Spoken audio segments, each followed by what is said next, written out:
Hi.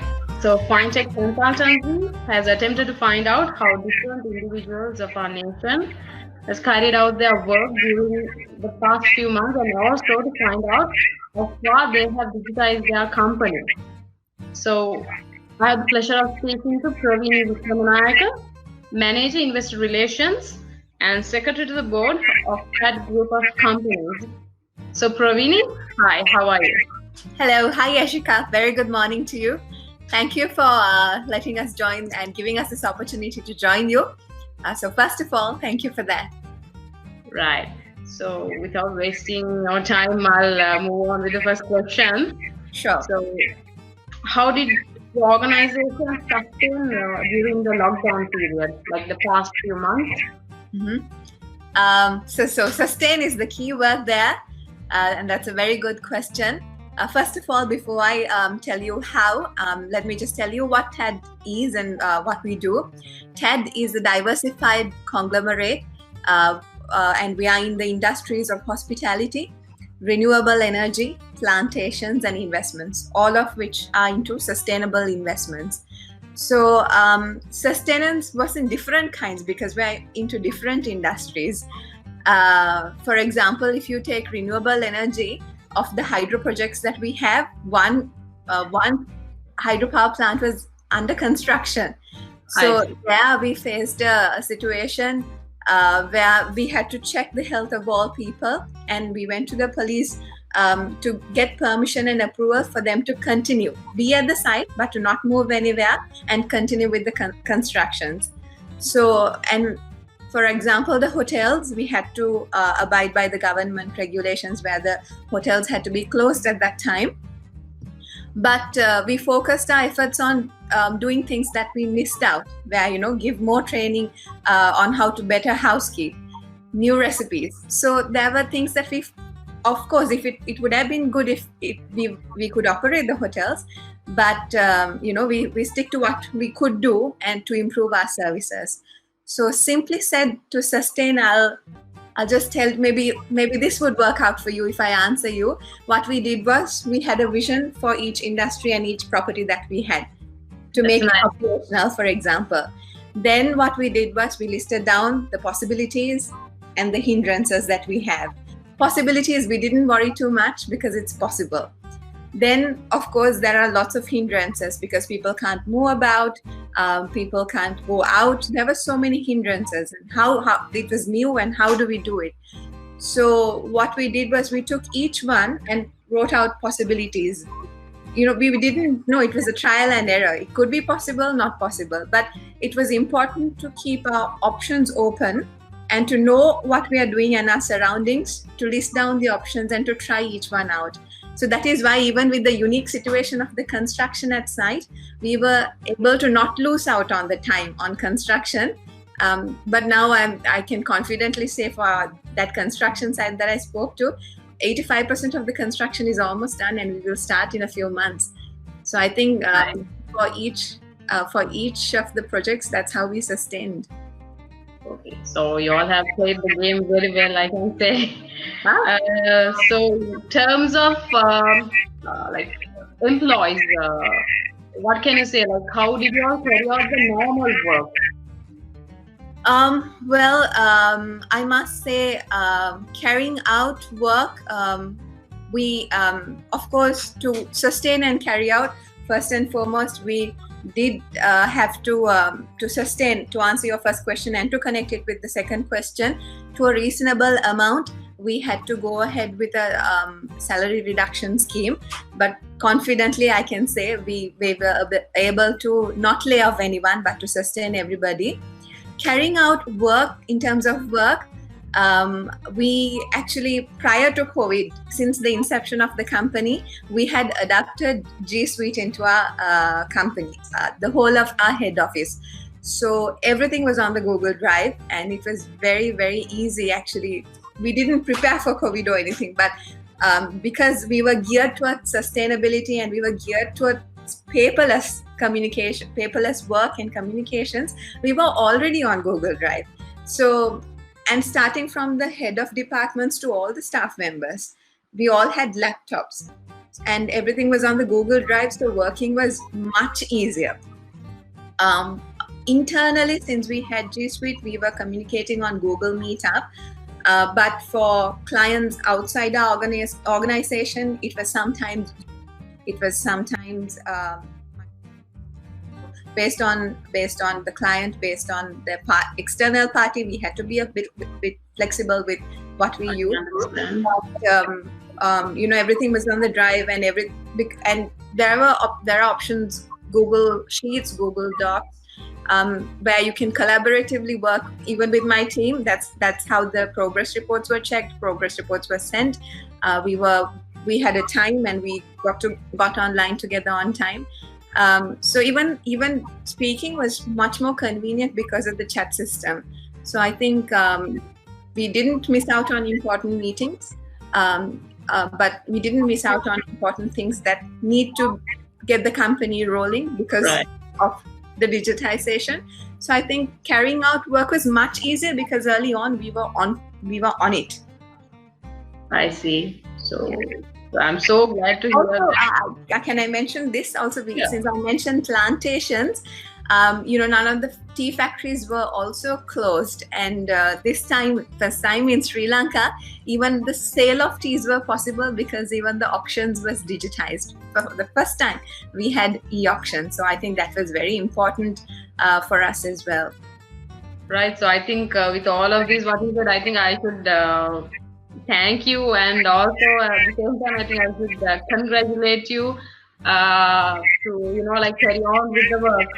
So I hope you all will do the best in the years to come, right? Yes. So if we move on to the health measurements, you can hear from here and there. What are the health measurements you're following at Lanka? Just as every other organization, Yashika, we follow the regulations and procedures that were recommended by the Health Ministry. Actually, thanks to our HR department took the role of organizing everything for the staff. At the entrance itself, there is a temperature check and a place to wash the hands, and everything is recorded. At the time we opened office up until now, and we're continuing to do so, everything is recorded. And so coming from the entrance, then there's sanitizer for all entrances at the office, all entrances and exits, in and out, and for all the common areas, including the lunchroom, the toilets, sanitizers are placed. I think one important thing that we did was also the runner. We have a few runners at office who goes out and come back all the time carrying documents, and they go to various places. So then we thought, okay, what do we do to control that? Then we divided the running rounds to two, one at 11 o'clock, one at 2 o'clock, where all the departments get together and tell him, okay, these are the documents that needs to be delivered at the 11 cutoff. So he goes the whole round. Once he comes back, he has a wash. Everything was provided for him. He has a wash and comes into the office. So same thing happens in the second. That way he's also safe, which is very important to us, and everybody at the office is also safe. So that's something, I think, that one key measure that we took. Also, since we have things like Google Meetup and meetings were minimized. We try to always, even today, we couldn't really schedule the time on a weekday, but here we are doing the So things have gotten much easier, I believe, with digitization. Yes. So in terms of health and safety, that's what TED is following at the moment and continuing to follow at the moment.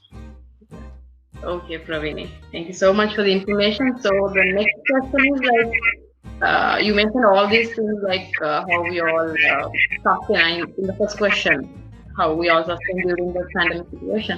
So it would have been a nightmare if digitization wasn't in place. So any thoughts about that? Of course, I think I have to agree with you there. But having said that, Yashika, I think digitization is all good, but if you don't have the right people with the digitization, I think it's going to be a worse nightmare. I think there's an important message as well. Lots of companies do not recruit fresh young people into businesses due to lack of experiences. But TED group of companies always try to maintain at least a minimum of 50% of youth in the company, because when we have youth, we always engage with them, and we are open to new ideas, new ways of doing things, new technologies, and we are in touch with how the world is moving. So there, with digitization, since we had a young team of people, they were not resistant, they were very flexible, we found new ways of doing things, and I think having that has really paid off in the end. So I think with digitization, you need to have the right people, to carry out your work smoothly and successfully. Yeah, in a situation like that, like freshers would do matters a lot, right, as you said. Absolutely, they're eager to learn. We learn from each other, and you move in the direction where the world is heading, and you're always updated. Everyone has something to contribute. And you're all learning. So I think that's a good balance between digitization and right people. When I say right people, a good balance between youth and the previous generations is a wonderful team to work with. Right.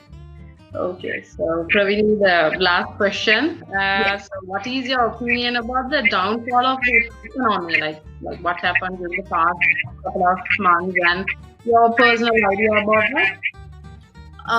Yashika, did you know that this is not the first pandemic that we have faced globally? Apparently, exactly 100 years ago, in 1919, we also had a pandemic situation with the Spanish flu. Apparently, back then, it has lasted for 2.5 years, and I think approximately at that time, about 5 million people have passed away. This is what I happened to hear. Right. So in this case, I think it will last for quite a while until a proper medication is sorted out. I think they're trying to figure out something in Russia, but it will continue to be in existence for some time. In terms of economy, I think certainly for us to come back out of this, we will need funds in the economy to boost it up again. But again, funds in the wrong hands will be a nightmare.